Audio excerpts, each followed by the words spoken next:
Hello Sagittarius, Sun, Moon, Rising, and Venus signs. Kamusta po kayo? Sana po ay nasa mabuti kayong kalagayan. And welcome back po sa ating channel. Kung bago naman kayo rito, welcome na welcome po kayo rito. And thank you po sa inyong pagbisita. I truly appreciate it. Tingnan po natin kung ano yung mga mensahe para sa inyo ngayon. This is for the week of September 24 to 30. Wow! Napaka-bonggang-bongga. Ang ganda naman ng mensahe sa inyo. Yung talagang umuulan ng gold, di ba? Maaring ito, may gold bar. Maaring ito, mga coins yan, no? So, talaga namang bonggang-bongga ang week na ito ninyo, Sagittarius. Wealth, no? There is additional wealth coming in. So, mayroon ditong financial gain. Bonggang-bonggang financial gain. Sagittarius. Maaaring yan ay manggagaling sa bonggang-bonggang bagong trabaho or bagong career, no? You are welcoming also bagong trabaho or career dito, Sagittarius. So, congratulations. Maaaring ito yung bagong ninyong money path na panggagalingan ng wealth na to. So, congrats! We have the energy of the parrot. Someone will gossip about all your secrets. Naku, merong mga inggitero at inggitera sa inyong paligid, Sagittarius. Dahil, diba, may bago kang trabaho, may bago kang karera, mayroong kaperahan na parating, may financial gain. Kaya nako, yung mga naiinggit dyan sa'yo, maaaring ngayon na pagkakataon. Sabihin nila, ito na yung pagkakataon, nag-i-enjoy na naman siya ng mga biyaya, no? Tapos tayo nga, maaaring ganun sinasabi ng mga yon. Kaya, ayun, someone is going to think about, chismis ka, no? Yung mga ganun. Kaya, ingat na lang, Sagittarius, no? Kung mahilig kayo makipag-socialize, no? Ingat kayo doon sa mga marisol, marites, parites, di ba? Para yan ang chismis. Yung mga ganon. Kaya, mag-ingat kayo sa mga taong ganon, no? Sag, surround yourself with positive thinking people. Kasi, mararamdaman nyo naman yan kung ang mga tao sa paligid ninyo ay mapagkakatiwalaan, kung ang tao sa paligid ninyo ay talagang sincere sa inyo, pagkikipagkaibigan sa inyo, yung mga ganon. So, surround yourself with those kind of people, no? Na happy people, inspirational, yung mga ganon. Iwasan nyo na lang yung mga taong, alam mo yun, yung hindi maganda ang laging nakikita, no? Take action. You need to take action now. Maaring financial opportunities ito. Nasa tapat niya si wealth. Kaya, Sag, take action na. Huwag ka nang mag-procrastinate. Huwag ka nang mag-hesitate. Huwag ka nang, mag-isip-isip pa ng mas matagal pa. No? Mag-strategize ng mas matagal pa. Kasi nasabi ng card na to, now is the time for you to take action na. Take advantage of this opportunity na meron ng parating, no? Or meron ng dumating na financial opportunity dito. Take advantage of that energy and take action, no? Gawan mo na ng paraan yan nang sa gayon dumating na, makuha mo na kung ano man ang kaperahan na yan, di ba? Saan man manggagaling yan. The situation will improve. Itong sitwasyon ninyo sa ngayon, definitely ang napipick up ko dito that is still related to money, career, and finances, no? Kung siguro in the past, no, recently yung sitwasyon ninyo pangkaperahan medyo hindi masyadong smooth ang takbo ng pera, no? Pero ngayon your situation is going to definitely improve, magiging maayos na ang lahat, no? Salamat dito sa wealth na parating, sa opportunity na yan na parating. Kaya, you really need to take action right away, no? Huwag mo nang paghintayin ang grasya, kumbaga, because that is grasya already nakakatok sa inyo. Kaya, take advantage of that, take action right away, and with that, sa gagawin mong move na yan, kung ano man ang sitwasyon ninyong pangkaperahan, pangkarera ninyo, negosyo, it will definitely improve. Magiging maayos ang lahat, kaya wala na kayong dapat ipag-alala, no? Wala kayong dapat ipag-alala, kasi, alam mo, divinely guided ka, no? Divinely guided ka. It feels like, dahil sa mga blessings itong dumadating or parating sa inyo, it feels like to me na kayo, lagi din kayong nasa positive, nasa positive side of life naman kayo lagi. Kaya, minsan lang siguro na influensyahan kayo ng mga negativity dahil sa mga taong nakakausap ninyo, nakakasalamuha ninyo, yung mga ganon. So parang dumidikit yung negative energies na napipick up mo sa mga tao sa labas, sa trabaho, sa negosyo, no?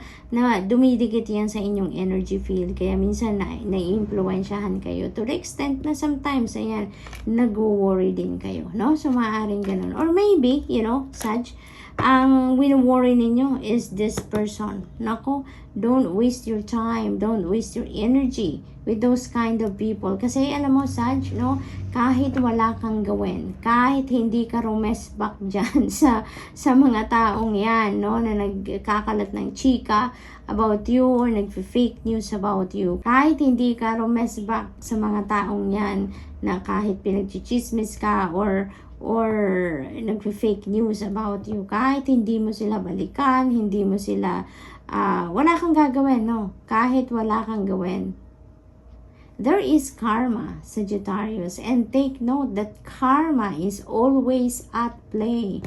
Automatic yan, lagi. Hindi natutulog ang universe, no?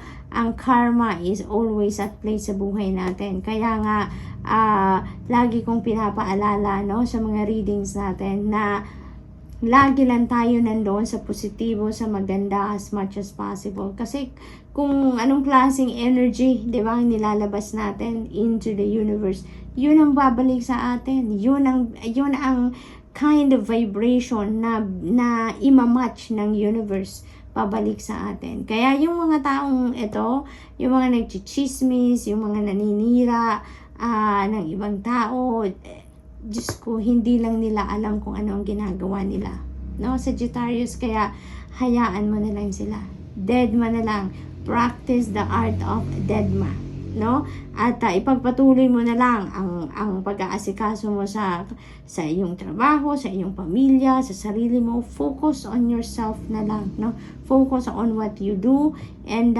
hayaan mo na lang sila, as long as safe ka, as long as wala silang ginagawang masama that will compromise your dignity, your integrity, your safety, then deadma na lang as much as possible, no? But still, no, we have free will, Sagittarius. You have your own free will. Kayo pa rin ang makakapag-desisyon kung ano ang gusto ninyong gawin dyan.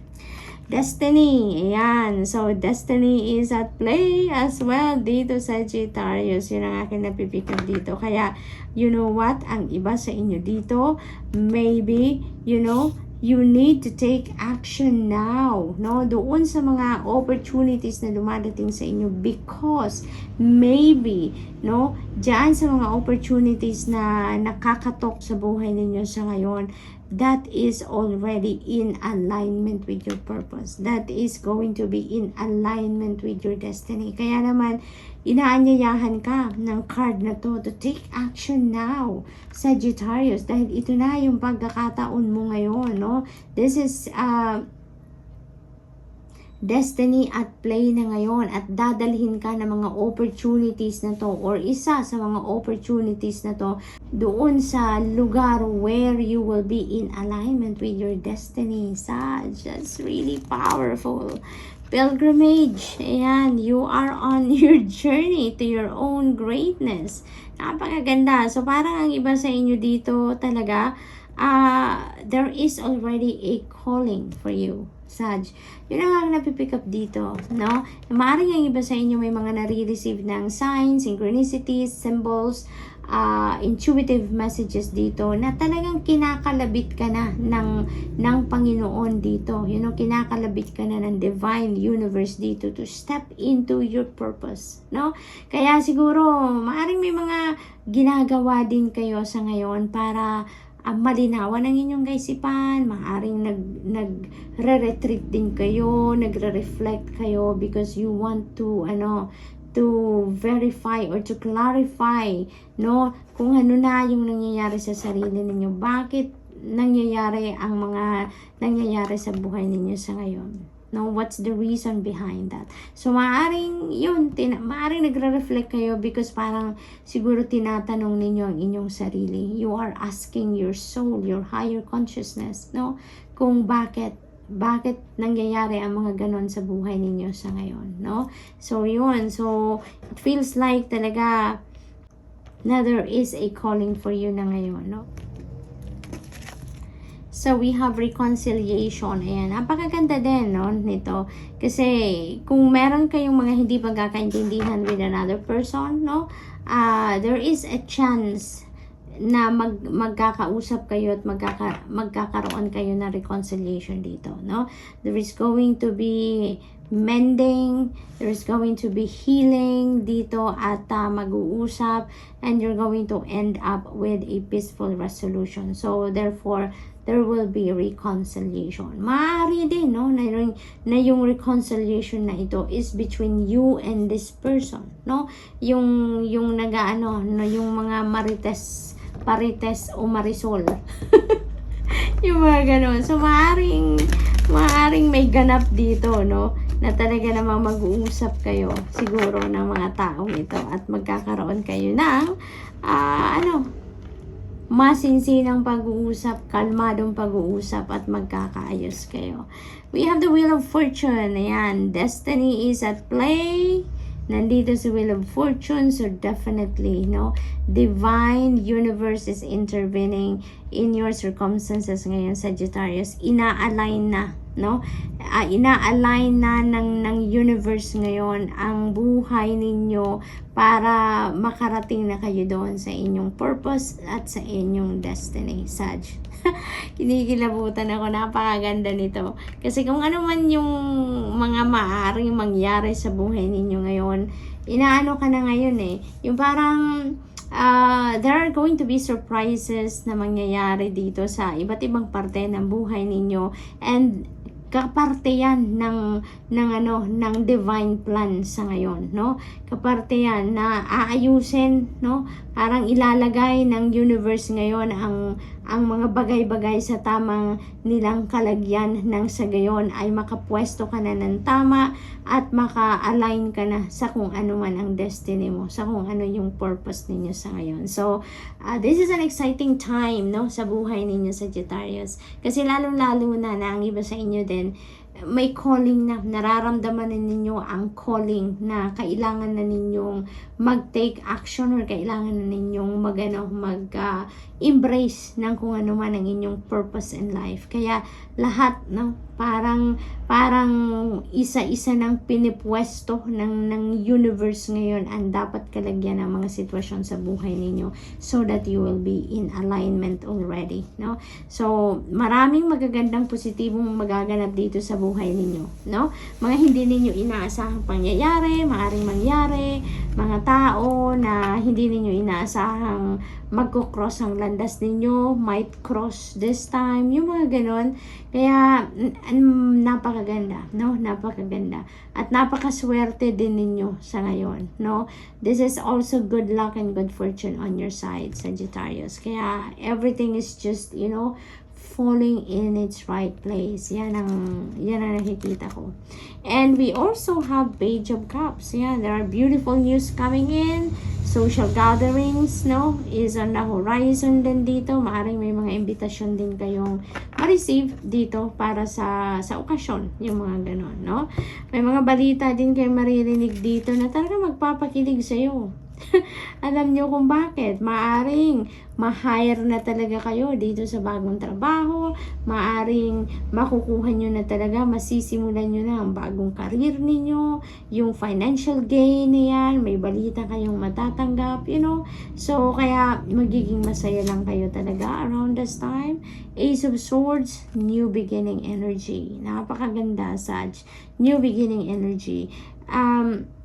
Meron kayo ditong bagong path talaga na nalalakaran. And it's because, you know, ano ka na ngayon eh, yung parang meron kayong mga bagong daan that you are going to tread right now, and that is going to be towards your purpose, no? Yun ang ninyo ngayon, yun ang parang wino-workout ninyo, na malaman ninyo kung saan na kayo dapat pumunta, ano na ang dapat ninyong gawin, no?